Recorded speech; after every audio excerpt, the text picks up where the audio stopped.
Remember, you are stronger than you think. Don't believe me? We're about to prove it.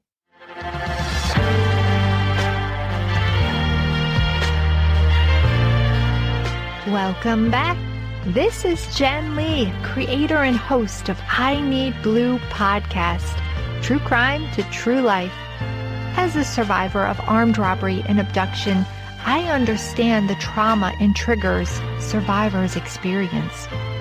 Knowing this, and through my powerful podcast, I offer survivors a safe place to share their lived experiences.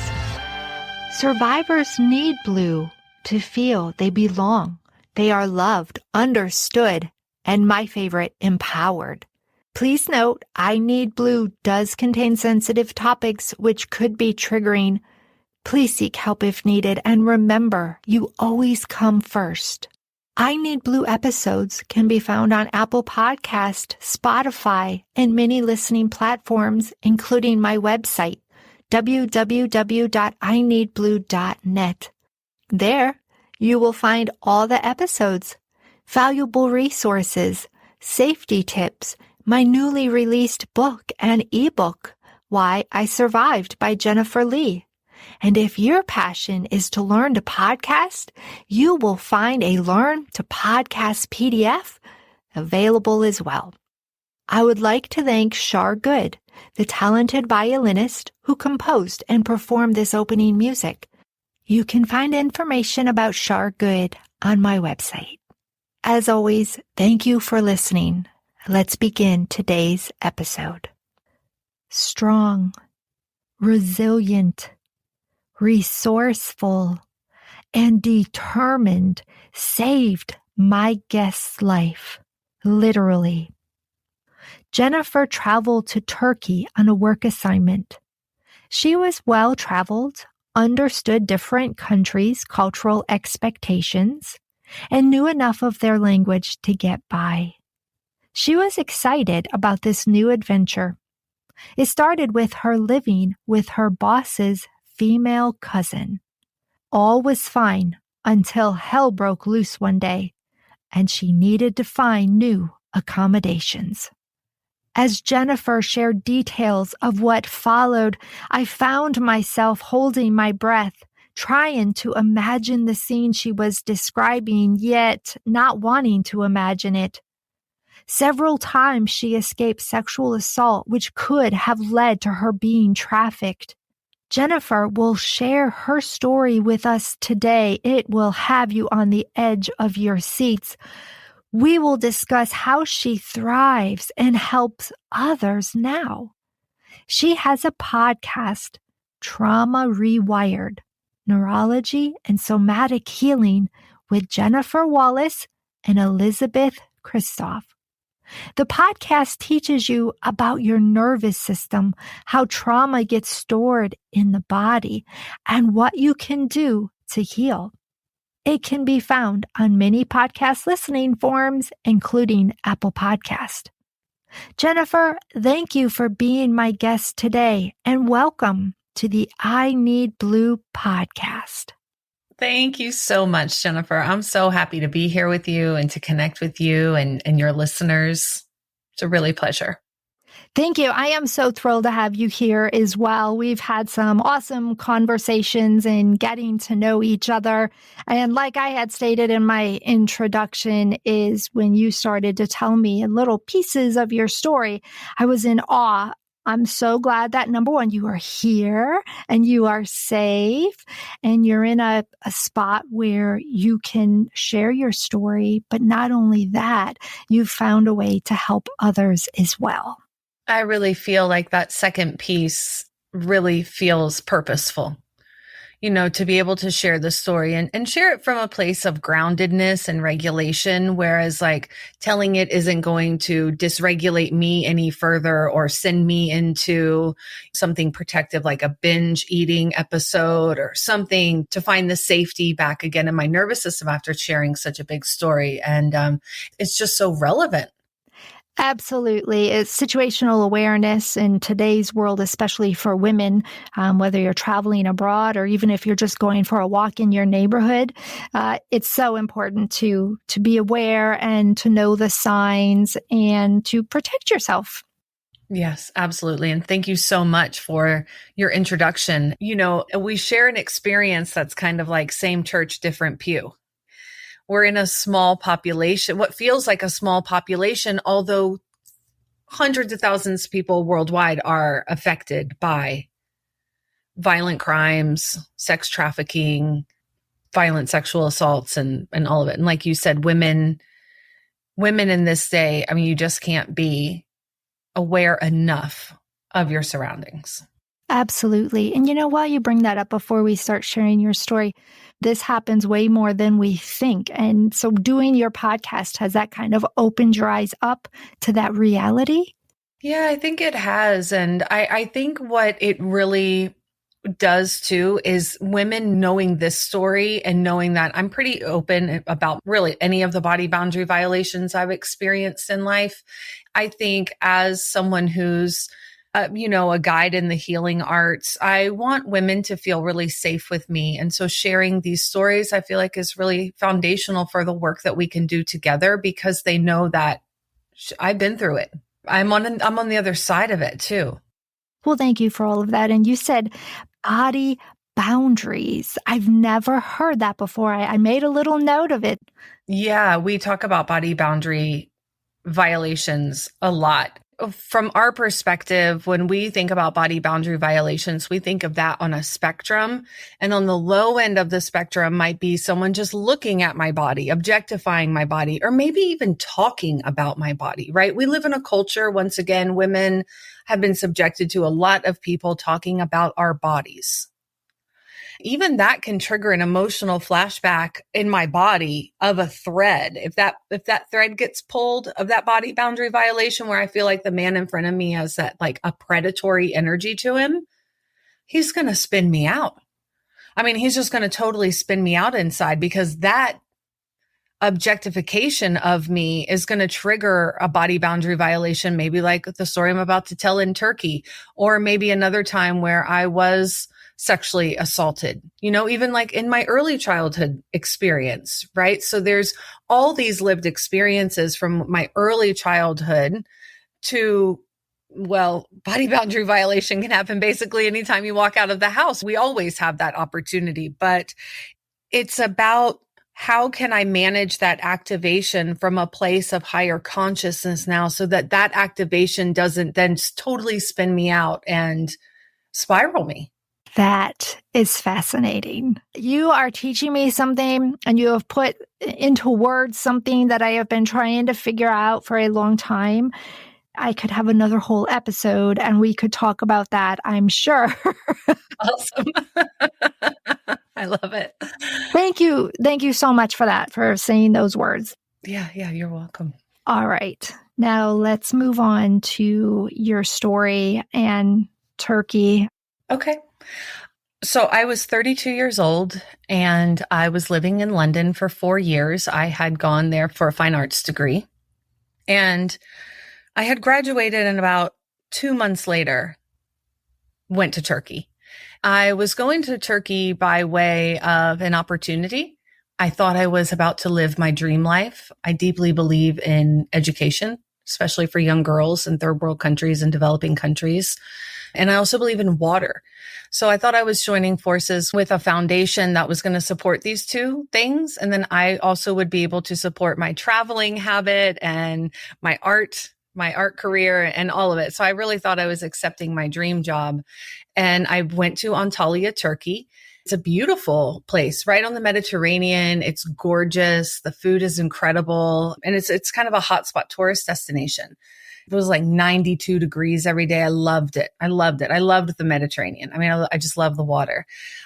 My boss, you mentioned I was living with his cousin, and there was a language barrier because I don't speak much Turkish. She doesn't speak much English. And she had introduced me to a man who ran an IT shop, a man named Karim. He was about my age. And so about maybe 4 times, 5 times, something like that. On my walk back and forth to the beach from my apartment, I would stop in sometimes and speak to him because, quite honestly, it's just really nice to speak English with somebody who's your age, who seems to be interested about like Hollywood or Britney Spears, or I don't even know, it's just like so random stuff to talk about. It felt pretty comfortable. I thought I was gaining a friend and an ally in this person. So one day I'm sitting in the apartment. There's no windows, and not even in front of me. There's no visible entry into the apartment. And Fatosh, my boss's cousin, comes in and she sees me sitting in a bathing suit and a bikini. I just come off the beach. I was putting on some after sun, and she flipped. I mean, she just completely flipped when she saw me sitting there in a bikini. She just went off on me, and she was treating me incredibly poorly and speaking me, I mean, like I said, very broken language, but speaking to me very like calling me a slut. She was going there. She was going to places that were completely disproportionate to what was going on. Like I'm sitting on the couch applying after sun lotion. So I didn't hold back any of the things back either. I wasn't doing anything. So I got defensive. It got heated, and I went to my room. I packed a bag. I got online and I started looking at different Airbnbs and different places I could stay. I was in a resort town, so there's got to be nice places. I left my bag. I took my list up to the IT shop and I said, hey, this is what's gone down. I need a break. My boss is out of town. I can't. I need a nice space to be safe and relax. And so he made a couple phone calls. I mean, he looked at my list. He was like, no, okay, no. All right, call these couple places. So he made a phone call, got me a reservation. So off we go. As we leave his IT shop, the man who was coming through, this was interesting because my alarm bells did slightly go off at the energy of this man. He just had beady eyes. He was a little bit shorter. He just had an energy to him that wasn't very kind. And so I didn't say anything. I didn't do anything. I just kept walking. We get in the car. We go up and Krim says, oh, you know what? I forgot something. He circles back. He goes inside. And in retrospect, I think this is the moment where these two get in cahoots with each other, because I don't know this, but Karim is about to deliver me to this man's house. Like I'm going to the scary beady eye guy's house. So Karim gets back in the car and he says, hey, you know what? I have this girlfriend, this Russian girl named Alani. She's about your age. She speaks great English, and her brother's out of town. He's going to be out of town for the weekend. It's perfect because you can just stay there for that time, and you can't stay beyond that time because he's coming back. Perfect. He totally sold me literally on this experience. Great. So off we go to Alani's house. And like he said, she was very welcoming and the house looked pretty normal. Instruments, artwork, it looked like a lived space. We sit, we all talk, and then some time passes by and the man from the IT shop at the door comes through. And a very different energy this time. He's happy. He's very kind. I think in that moment, I just neglected what I had met in the shop and just put it off to, you know what? I'm in a culture. I'm in a different experience. I'm not the equal. I'm just going to kind of like let that go. And at some point, Karim left to go close the shop and then was going to come back. He comes back. He's got a case of beer with him. And I've never been a beer drinker. So as everybody starts to kind of party a little bit, that's not really me. I did take a few hits off of a spliff that was going around. So I think, once again, retrospect, they're trying to kind of get me a little bit out of my consciousness. What is that? It's cannabis mixed with tobacco. Gotcha. But they don't know that I already have a fine history with cannabis and that wasn't really doing anything for me or to me. So in their probably attempt to get me a little sideways, I was fine, totally. So Karim leaves, and as he's leaving, I'm like, oh, you know what? It's getting late. I'd really like to go to bed as well. So I go, I brush my teeth, leave my toothbrush into the little thing. And they're like, no, please stay up with us. We really want to get to know you. Please have one drink with us. And I was like, all right, I'll stay up just for a little bit longer with y'all. So that time comes and goes. And I go to bed. There's 2 twin beds in my room. And as I'm sat there, the door opens. And when I look over, it's Sinon, and he's in his tidy whities. That's it. And I said to myself, literally said to yourself, brace yourself, because he's coming for you. And he did. And so fight was definitely it. We carried on for maybe 5 minutes, I guess, of just full on. He's going, I mean, he couldn't hold my hands, my arms, my legs open, stop me from screaming. I mean, we were really all over the place. It reminded me of like the Dusty guy in Charlie Brown. You know, it's like, it just like scuffle everywhere. And what were you wearing? I was wearing some black palazzo pants with a cotton waistband, a really thick cotton waistband, like 5 or 6 inches, and they were just giant. And I was wearing a cap sleeve t-shirt with sleeves down to my elbows. And so those palazzo pants aren't very hard to get down. They're the easiest pants to get down.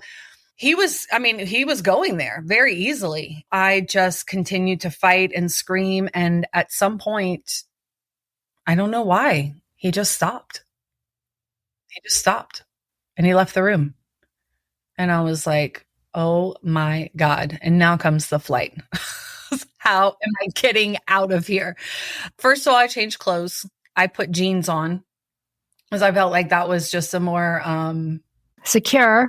Technically smart move.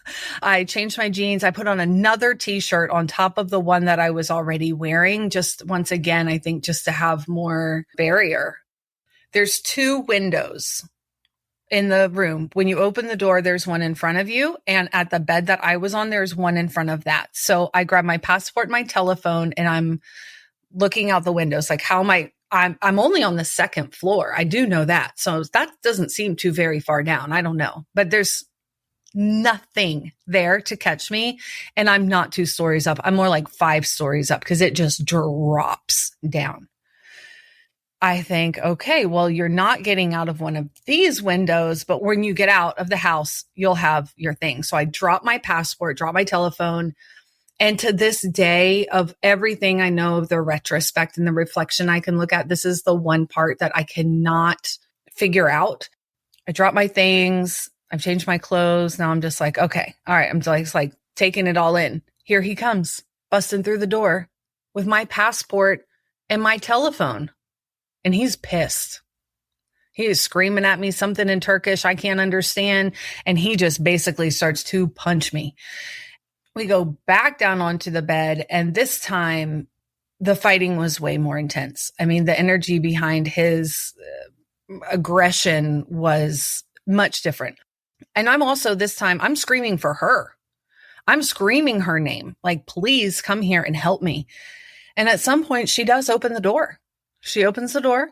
She looks at us. We make eye contact and she shuts the door.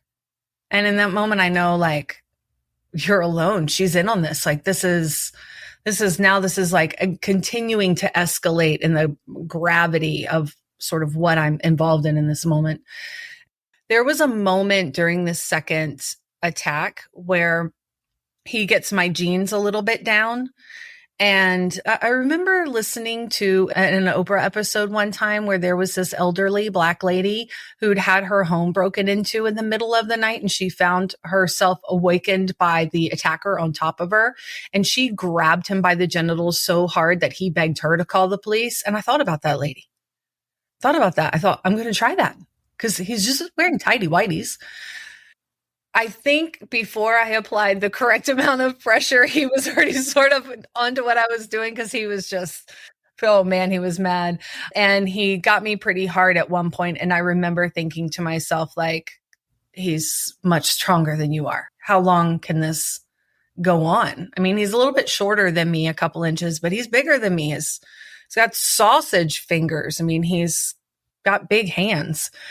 In that moment of feeling like there's a little bit of defeat starting to happen, he slid my underwear over just enough for me to feel either his finger, his penis, something on me. And that was like all the fire I needed. And it was just like, no, I just continued. I just really fought back then. And once again, and I mean, we're probably talking about 7 minutes, I would think, of this attack. And once again, he just stopped. He just stopped. He gets up, he leaves the room. Start to compose myself again. What the fuck am I going to do? And I send Karem, the IT guy, a text that said, help me, in all caps. Flip phone. So as soon as I send the message send, it goes, doodle-doo-doo-doo, does a little message, a little music to let me know that I've sent the text. Well, he hears that wherever he's at in the hallway. And here he comes. And he just grabbed me by the wrist. I was still holding my phone when he walked through the door. So he's trying to pull me out of the room and I'm trying to stay in the room. And we are like really fighting each other. And he's telling me he wants me to go into the master bedroom and sleep with them. She's in the bed in the middle of this king size bed, totally passed out, or what I think is passed out.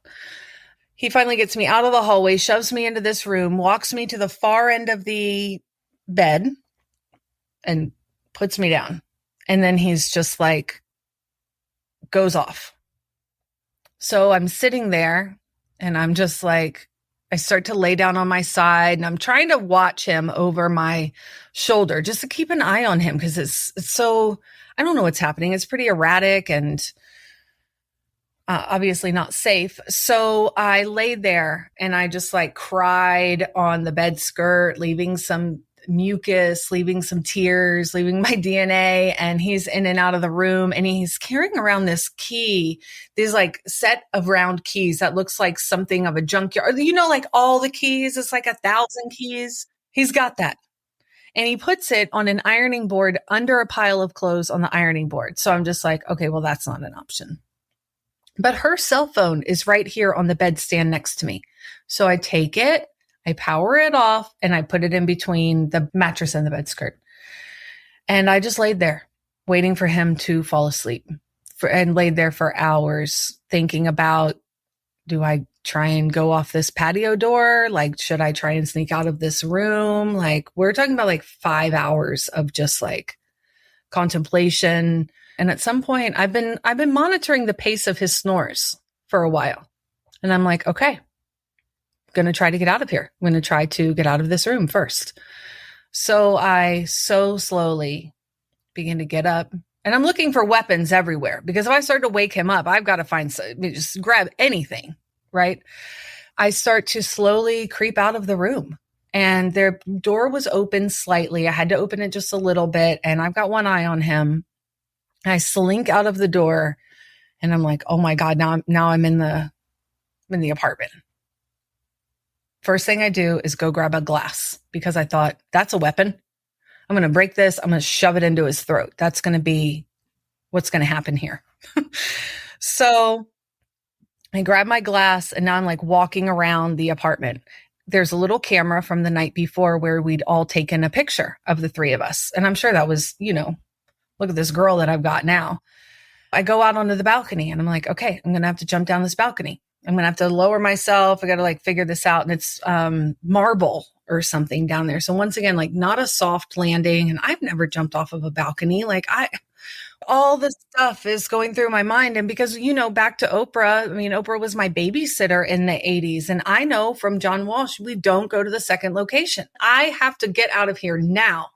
Because if this goes any further, I don't know what's happening. And the movie Taken had just been released. Like, there's all this stuff is, it's so much. So I go out on the balcony. I'm doing the survey. I remember the camera and the picture. I got to get that camera because then when I go to the police, I need photos of like, who are these two people? So I go in, I grab the camera. It's bright red little point and shoot thing.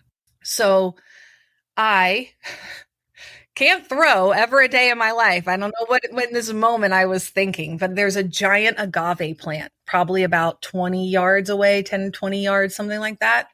Well, I pitch it and it lands nowhere near the agave plant, but a few feet in front of it. It's red. what am I going to do here? And I had the phone. I turned the phone on. It needed a passcode. So then that goes out the window. No telephone. I'm standing there and then boom, he's on the balcony. And I'm not even holding my glass at this point. So now I'm like not feeling great about that. And as I turn around, he's shocked. I'm shocked. He's very shocked. I mean, he's just looking like he looks like a madman. And he grabs me by the left hand. He starts pulling me in and he notices that this camera is not there. And he's accusing me of taking it. And I'm like, what? Why would I do that? I don't need your stupid camera. What do you mean? And then I had this moment of play nice.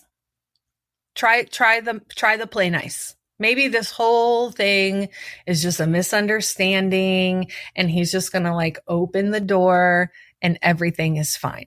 Let me just see how nice I can be. So I switched my tune a little bit and I'm like, hey, so, last night we were kind of talking about going to the beach and what do you think about that? And he's just like, all he can think about is this camera. He goes and wakes her up and now the two of them are just going through the house to this camera. And when I mean going through the house, I mean, she's looking in cabinets. They've looked in trash cans. And when she comes out of the bedroom and she's trying to figure, she's groggy and hungover, like what's going on? He's telling her what I did the night before with my things that I threw them out the window, my phone and my passport. And so obviously I've taken this camera and I'm doing everything I can to keep him off the balcony because hello, you'd have to be totally blind not to see this camera. It's literally right there on the lawn. So I'm trying to keep him out of there. And at one point he goes into the bedroom, he grabs his 1,000 keys, and now he is unlocking the 3 or 4 deadbolts that are holding the house. And he's going to go outside. So I decide I'm going too. He's like, he's not having it. So he'll grab me by the throat though with his left hand and just push me back until I would hit the couch behind me and sit down.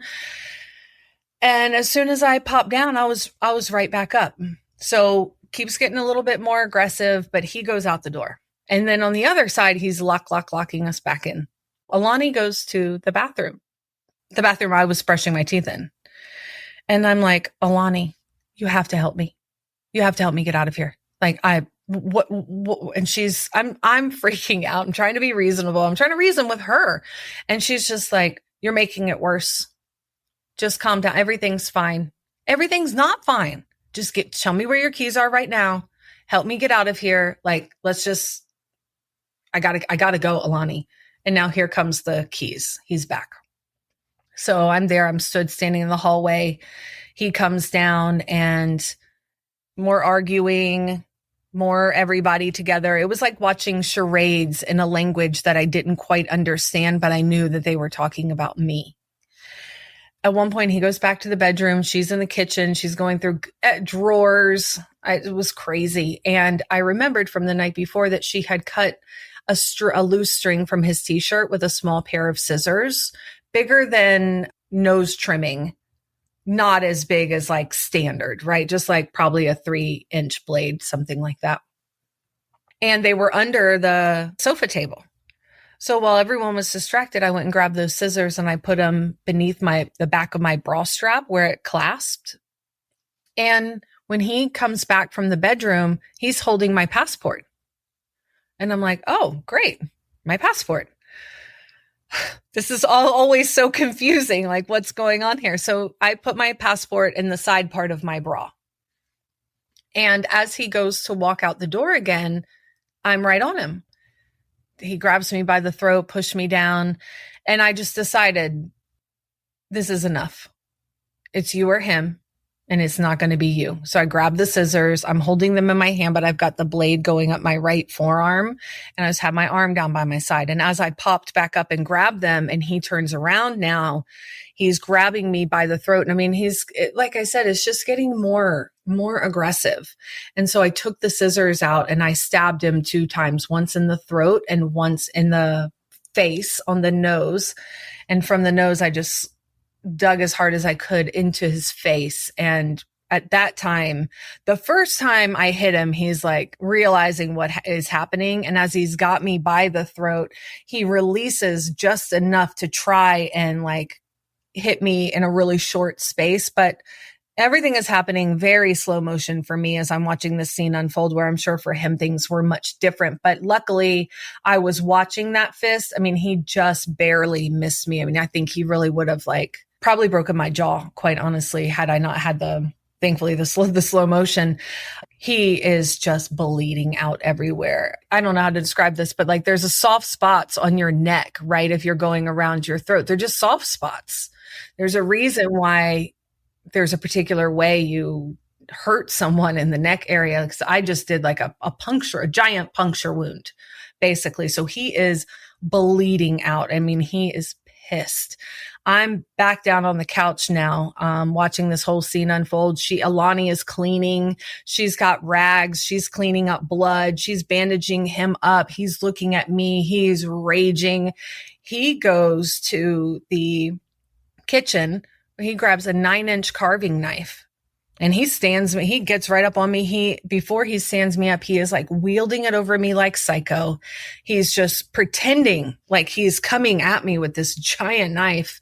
At one point he stands me up and I said to myself, I mean, I'm an only child. My mom is the most important person in my world. And, I felt very sad in that moment, thinking that I had done everything I could do. And I said to myself, well, you did everything that you could do, and now you're going to die. And then it was finish that sentence. And then this rush of, it's the only thing I can describe as what people would describe as divine intervention. Something came into that space. There was a very felt sense of safety, of separation.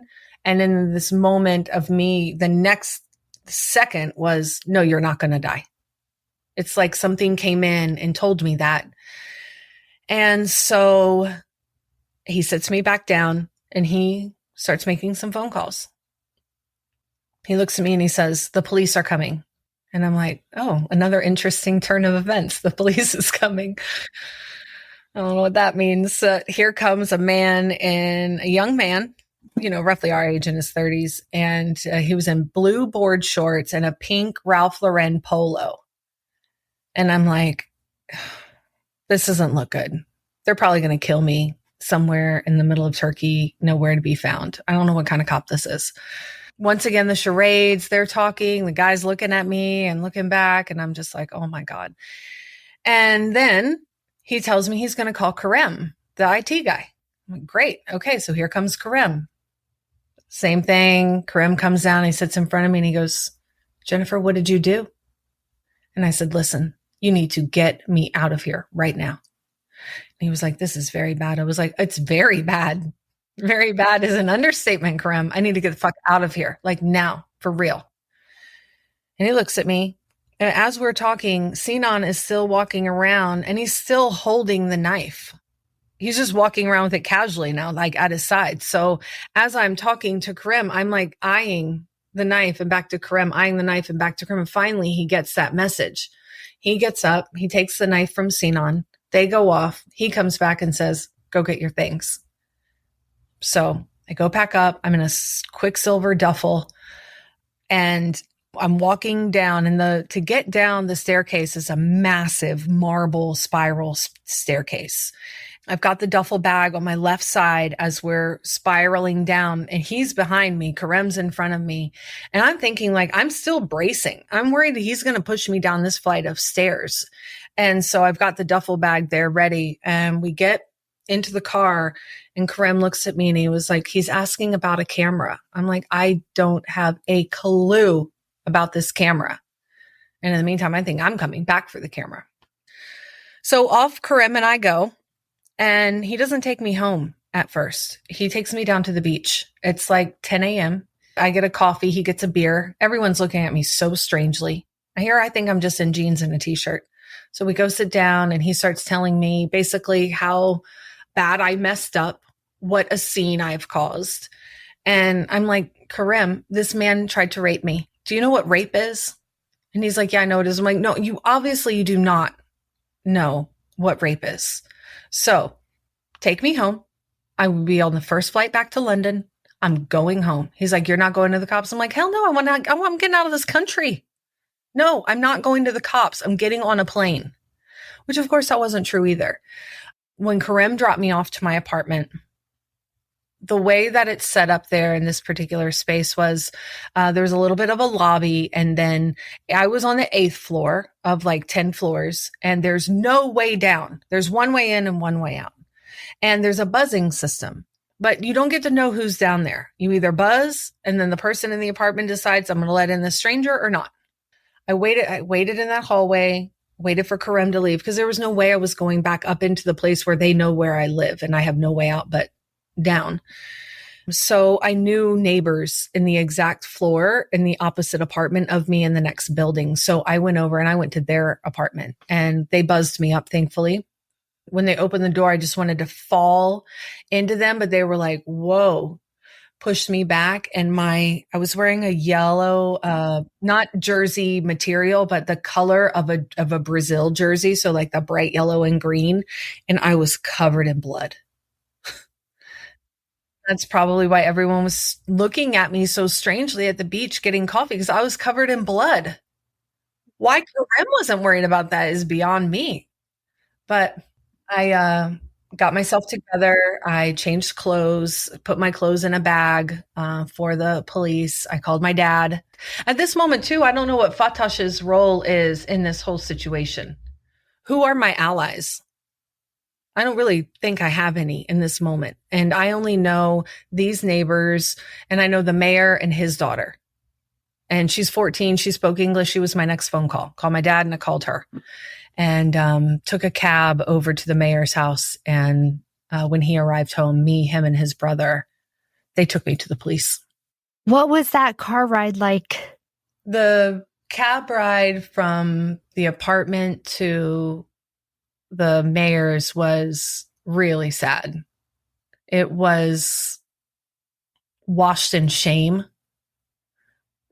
It was hard. It was dark. I thought, I think a lot of people will tell you once they've been through something like this, it feels shameful because it's like, what did I do? It's shameful to feel like I had this experience. And I just remember feeling like I let everybody down. I felt lonely and empty. So I felt some void. There was also the heightened activation of like, I just stabbed somebody. So like I have engaged in something that's really kind of violent. And also I won. So there's that part of it too. So it's just like, it's so layered. It's so overwhelming. It is. It's so much all at one time. It's just, I think that's why it feels like a void, because it's just too much all at one time. And yeah, it's just so overwhelming in the system to feel just one thing in the moment. And then it just all becomes too much. It's like, I can't feel anything actually, because it's too much, like you said. Well, and I have to imagine also you were probably wondering about the cab driver. Like, is he in on it? Oh, everyone is, at this point, everyone's a suspect. Like, just get me to the place. But at least I'm in contact with the young lady, bless her heart. She was 14. And when she answered the phone, I said, hey, it's Jennifer. And she was like, so excited. Hi, Jennifer. Oh, how are you? I was like, well, something's happened. I need to talk to you. It's very serious. Is your mother with you? I need you to tell her what I'm telling you. Do you know what rape is? And I can hear her little gasp. Now I can hear it right now. I don't want to tell a 14-year-old that, but she was like, yes. And I said, okay, well, it was attempted. It hasn't been done, but that's what we're dealing with. And I need to come over. They took me to the police department. I had my bag of clothes and everything. I felt like all the CSI all the John Walsh, all the Oprah paid off. All of it came together in this moment. The police chief was just amazing. I mean, he was such a kind man. He really believed everything I said. And I thought I could get to the apartment that I was held in because it was only a few minutes from the IT shop. So me, the police chief, and the mayor left me with his brother to watch over me. And we went to the IT shop. We sat there for a minute. They all talked, and the police chief let me know they were going to be there in the morning when Karem opened that shop. So off we go to find the apartment. And I just want to say, like, the chief of police, he was like a Turkish Tommy Lee Jones. I mean, he had like the ostrich boots on, the belt, like snap. I mean, he was just fantastic from the inside out. He really had a good heart. We drive around. I'm just like so upset at myself. I can't remember where this apartment is. And they're like, don't worry about it. We're going to get Karem. Karem's going to take us to the apartment. So next off, we got to go to the hospital because you've got to do all the rape kit stuff. Even though there was no penetration of any kind, they still have to do all of that. And at this point, even the bruises hadn't really only started to develop. Like my skin was tender, but when they took pictures, nothing was really kind of happening yet. And there was no swab to take. Like I said, no penetration, no mouth stuff or anything. So, but that took hours. And now the mayor and his brother, they own a hotel in the neighboring town, and they're going to take me there to stay, put me up in a room. Getting back to who do you trust, right? So I get in this room and I start moving all the furniture in front of there's a patio door. I was on the ground level. So I started moving that furniture. I moved furniture in front of the door. And now I get to take a shower because I couldn't do any of that in all of these hours waiting for this hospital stuff. Whole day's probably gone by at this point. And the shower was totally dry. There was no soap in there. There was nothing. I just took a water shower. And I was scared to stay in there for too long also. So I got out and I was clutching my phone. I'm just like in and out of sleep. And I woke up to a phone call. My mom had gotten in touch with the U.S. Embassy. And the U.S. Embassy was now involved in what was going on. They had contacted the British consulate because I was in Antalya. There is no U.S. Embassy. The British consulate's husband lives in the town where you're staying, and he's coming to get you right now. Get your things. We don't know who you're involved with. We don't know who knows that you're at that hotel, but you've got to get out of there right now. So, okay. And I should say too, the night before when I was waiting for the mayor to arrive, I had my flight booked back to London next day, 6 p.m. So now it's this day. I'm flying out in the evening because I've done all the things. And so the consulate's husband comes to pick me up. Lovely man. I don't think I'd ever would have dreamed to have a Scottish person pick you up in the middle of all of this. So we're riding, we're in the van. And then I get this phone call from the chief of police. He's like, puts the man on the phone. He knows Turkish. So they start talking. The man's like, they found the house. They're there.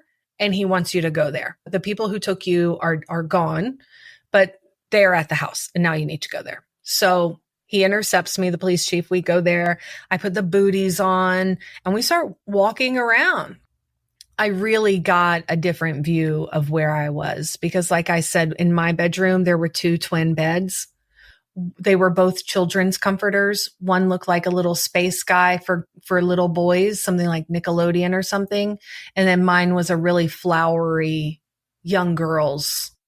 So obviously it was set up for children. Yeah. It looked totally different. And then in one of the rooms that I had not had access to, there were bunk beds. I start doing basically the interpretive dance of what has happened the night before. There's my toothbrush. There's my snot. There's my mucus. There's my tears. There's his blood. Because there was like a couple little blood spots, thankfully, that she didn't clean up. They'd each smoked a cigarette and left it in the ashtray. So they'd thankfully left their own DNA there for us. We go all through the house. The police chief is there. He hugged me. I mean, he was just so wonderful, honestly. His whole team was fantastic. And then they take me now to the consulates. We all go there. The chief, the husband, and me and this lovely lady that took such great care of me. She gave me money. She booked my flight. She did so much for me. And then in the end, they wanted me to go back to the hospital. So she went with me. They wanted to draw my blood for some reason after, still, like I said, there was nothing there. But on the way to the airport, the chief took me to the airport, him and his detective. And he'd had a picture of Sinan at this point because he'd had the picture from where they rented the apartment, his passport ID. And I said, yeah, that's him, except for now he's going to have a big ass scar all the way across his face. That ain't going anywhere ever, ever. And yeah, so off I go. About almost 9 months to the day on May 5th, 2010, I testified.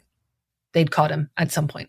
And the chief told me to let me know that they were going to lock down, like the border people would know that he was not to leave the country. And now Alani, I have no idea what happened to her. Hopefully she's safe. Was there talk between the police chief or anybody else that these people were involved in trafficking? There wasn't that known at the time. There was only the suspicion of that, but it wasn't confirmed at the time that I was in front of the police. And when I testified the following May, there was, when I finished, the lady was like, great job. We're never going to know what comes of this. And I was like, really? She was like, our relations with Turkey aren't that close. Like, we're not going to know in detail how we can follow this. So I really don't know. I don't know what the outcome was of this whole thing. Wow. I'm assuming you testified virtually? I'm from Virginia, and Norfolk, Virginia is a huge naval, Air Force, like all the government. We have so much government in my town. So I just went down to one of the federal departments in Norfolk, and live court reporter and me and the attorney. I didn't see him in that moment. It was just us in a conference room. Basically, it was I wish I would have been able to see him again. I don't know why. Maybe the scar, maybe just to see. I mean, his image is really burned in my mind, honestly, especially when I think, when you replay the scenes in your mind and it's like certain clips of the movie is the face you see. And for me, one of the faces I see for him is that first time that we crossed paths in the IT shop. I guess that's part of the shame too that comes with these kind of things. Like, why didn't I feel the danger the second time? I saw it the first time. I felt it the first time, but not the second time.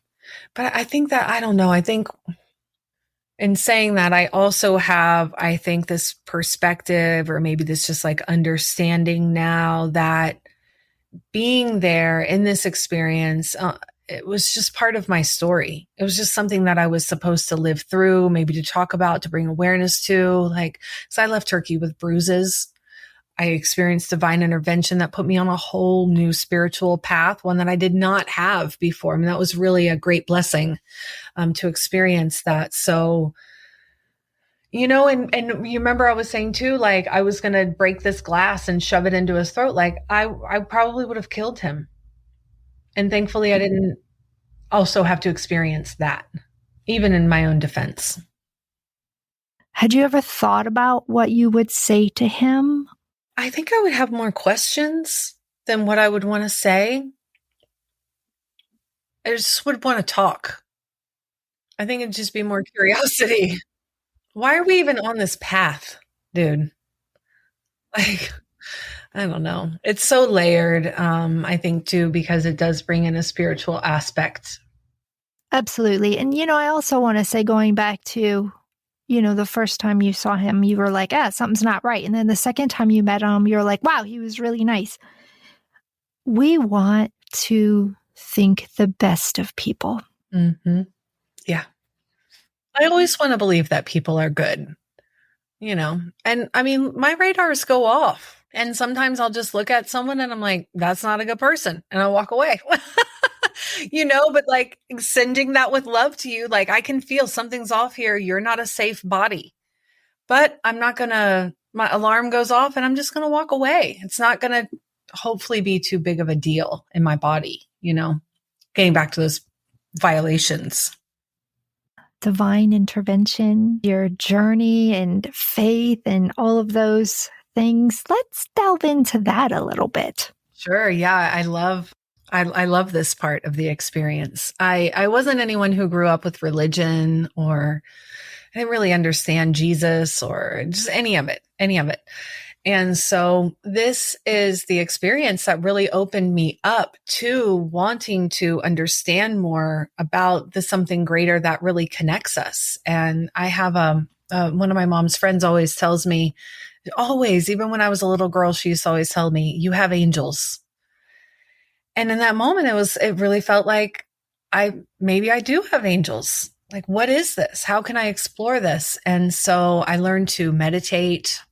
I started to pray, never prayed before. And I started to just get curious about what else is there. And then I got diagnosed with breast cancer 5 years later after I got back from Turkey. And this is the time in this treatment where my faith really plays a major role, because I didn't have much else to do but sit around and pray, honestly, when I was going through treatment. So it really was the time that my meditation practice really got grounded in and really got solid, because the truth is, after I got back from Turkey, those 5 years to breast cancer, they were really stressful. I was really scared in my body. I'm someone who, if my fight flight gets activated, it's likely leaning towards a fight response. I have a real prickly sensations that happen in my body. And so I can recognize that now. I would be in public. I remember being at Kohl's after I'd returned, and I wanted a gun. I was really dysregulated, very scared. And in these years, I had that divine intervention. It was curious, and I would go see different healers, but I wasn't in a place to really like absorb it. I was still kind of self-medicating and not in that great of a place. But when breast cancer comes, I really leaned in on that divine intervention and got to know faith, like that belief, that trust. And it's been a really juicy experience ever since then. That connection's never broke for me. Interesting question for those who are going down path of faith or have doubts, because their thought is, I don't think God hears me. What would you say to them? You are God. We're all made in the visions of God, or the cloth of God, and we're all these iterations. We have to find the divinity within ourselves, find it in other people. And I was listening to something too. I'm not a Christian by definition. I really love Jesus, but I wouldn't consider myself like the traditional type of Christian. But I was reading something recently that said that so many young people nowadays just aren't into Jesus, and they don't even care about Christianity. And it's like, Jesus is cool. I mean, that's a really cool guy. What he did, what he does, what he stands for, his stories, and that this is the teacher of our times, right? It was the Buddha in other times, or maybe there's been many spiritual teachers in our times. And I think people are really missing out because the religion side is maybe too boxed in for people to get to an understanding of what a great teacher this person is. For you, what is the greatest lesson you have taken away from Jesus? Love. And because we are all made in the image of God. That's what it is. We're all made in the likeness and in the image of God. And if that is true, I come from a belief that thinks we are all iterations of the divine expressing itself. So I'm God, you are divine, we're all divine. And I don't think of God as this old man in the sky that is waiting to judge me on some day. I really look at it as I'm part of something really big in this experience, and we're all connected. We are all connected in this it's like one great big nervous system that we're in here. The galaxy, the stars, the cosmos. And as we walk paths of faith, there's so many different consciousness that we can connect to, that we can learn from. There's been so many incredible teachers. Mother Mary, she's an incredible teacher that I don't think all the time gets her right of what's really due for that incredible woman. But, there's a lot of teachers and there's a lot of women that have been left out in spiritual spaces, back to Mother Mary or Mary Magdalene. And I think whatever calls to you, just try it out. It doesn't have to be rigid. It can be really loose. And there's so many spiritual masters and teachers today for us to learn from. And I think being called is really about being open, because people get called in different ways. It isn't, God just coming knocking on your door saying, hey, this is what, here's your purpose. This is what I want you to do. It doesn't work that way. So it's really about being open to the possibility, and to reference kind of what you said about religion, not boxing yourself in. Yeah. And we're capable of so much. Like, our human bodies are just these incredible, intelligent designs that are all divine wisdom and ancient knowledge. And look at your DNA, look at your genealogy. Like, it's incredible what we are. If you want to believe, well, if you just give it a chance, find something. I always tell people when they're going through a diagnosis, like, whatever you believe in, just start believing in it hard. And getting back to what you asked me about Jesus and what did I learn the most? One of the things too I think about is that there is a Christ consciousness that lives within us. I think as a teacher, he was showing us what's possible in all of our lives. I don't think Jesus would have put himself on a pedestal and seen himself in all of the homes the way that he is displayed now. I think it would be, I think he's a guide. He's trying to teach us what we all can do if we are all made in the same image, right? We're all special. We all have those powers of like healing ourselves and helping other people heal, and that lives in us. Yeah, I kind of call that the superconscious, and it's almost like our moral compass, in a way of, you kind of understand the difference between what's right and what's wrong. You have respect for human life, because when you love others, you respect their life. You don't go out and intentionally hurt them or commit crimes, things like that. The fact that, you're sharing this message and we're having conversation about it is so important, because I think it's getting lost in the rhetoric. And we can, by talking about it and creating that awareness in your passion, like, obviously when you talk about Jesus and you love Jesus, like, it comes through, and it makes me, I believe in Jesus, but if I didn't, it would make me curious. Like, well, who is this Jesus guy? Like, these Jennifers, they're all talking about Jesus. Yes. People are missing out. He's a cool guy. I love it. He really is. The last thing I want to talk about is choices. We have choices. You and I kind of talked about this.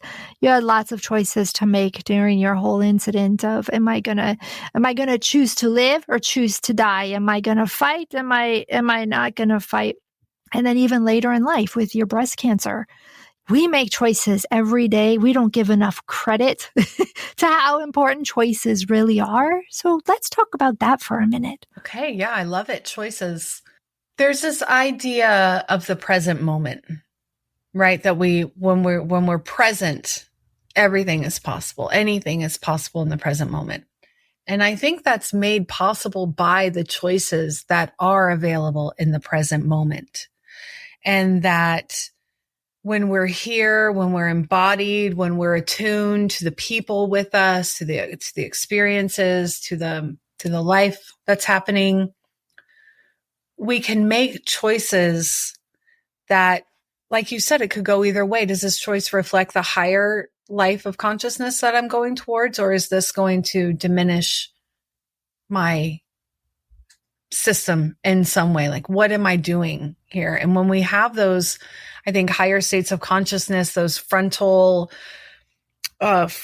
activations, and it's almost like, it's massive self-abandonment to go the other way, right? The choice of the life that we always want, it is in front of us. And sometimes it's hard to make those choices, but staying present, staying grounded, and it can be fun, right? It can be fun even after we've been through these big experiences like you and I have been through, and like some of our, listeners have been through. Like, life can be really fun and joyful and pleasurable. And that's a choice.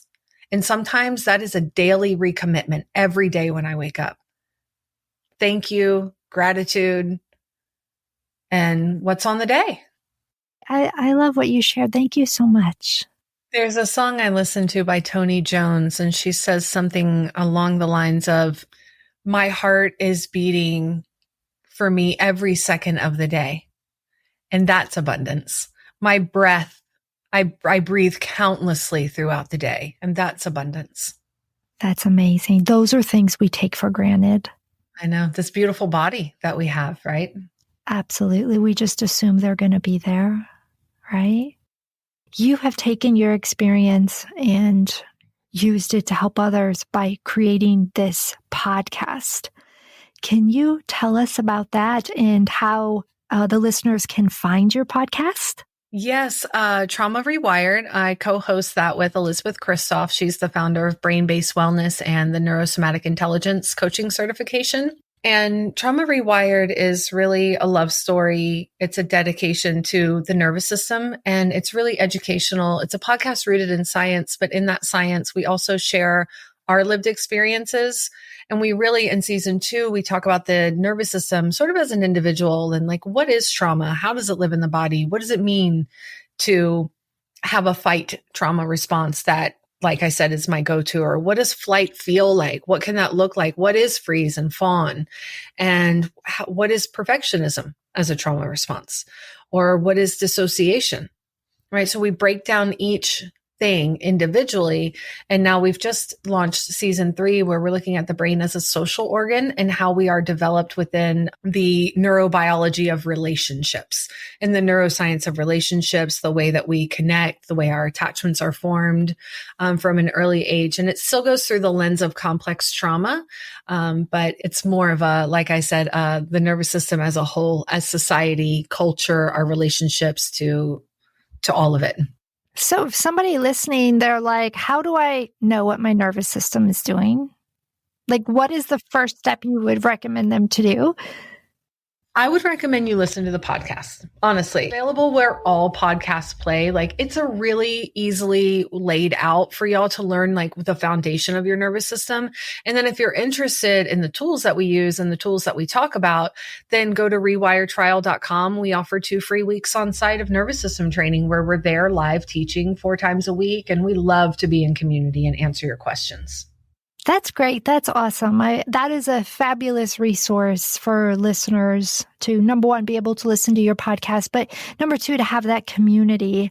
I love communities so much. I really crave it. Yes. It lets people know that they're not alone, and that's so important. Yeah, definitely. It really is. It really is. And back to the shared story.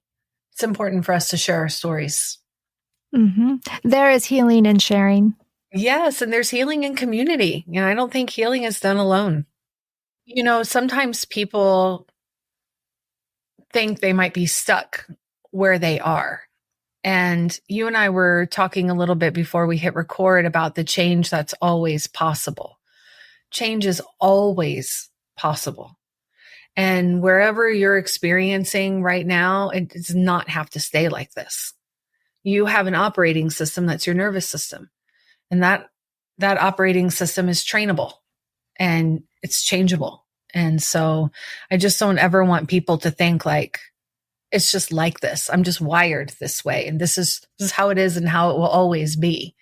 But we always have choice. Like you and I were talking about, we always have a choice. And there's so much opportunity for that change in your nervous system. Absolutely. Jennifer, thank you for being my guest on the I Need Blue podcast. Thank you so much, Jennifer. I just loved it so much. Thank you. You're welcome. We'll have to do this again. I thoroughly enjoyed it as well. And I think you bring a lot more information to my listeners that I think we can delve into if you are interested in doing that. I am totally open to being back here again with you.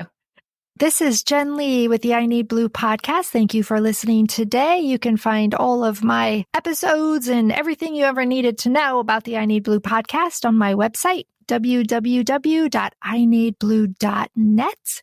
And remember, you are stronger than you think.